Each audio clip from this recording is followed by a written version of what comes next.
You're listening to Why Is That? Radio, where you can send those unsent letters. Just yesterday, we walked hand in hand down familiar paths. I never thought I'd ever leave that embrace. But life never gives us a warning. And then, the fated day arrived. The day I had to let go, watching the fortress of love we built with sincere affection crumble into ruins.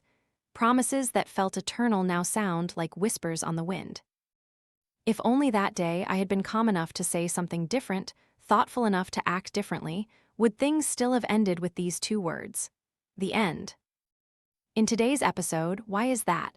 Radio has received many heartfelt confessions from those who loved deeply, hurt profoundly, and carry with them countless if-onlys. Let's listen to a few fragments. If only we had been loved more kindly back then, perhaps things wouldn't be like this, would they? If only I hadn't been shattered by harsh, poisonous words in the past, I wouldn't have constantly doubted your countless acts of love.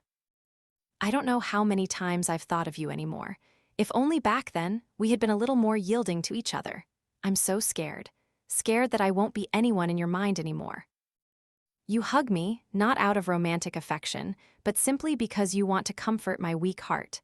I want to say that I love you very much, so much, but in the end, I can only put all of it into two words: if only. If only I had held on to you longer then.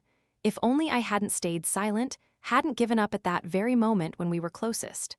My eyes stung with tears, and then I realized you weren't here anymore. Do you realize? Love doesn't collapse instantly because of one word. It collapses because of many words before that, combined with the final word. When this love gradually becomes ill-fitting, no matter how much you love, it becomes meaningless. Those if-onlys will fade with time, but as long as they exist within us, we still have the opportunity to reflect, to grow, to love in a better way. So, if that love no longer fits, be brave and let go. Because both you and I deserve the chance to love and be loved in the most complete way. Tune in to the full episode of Why Is That? Radio to hear these complete stories and more.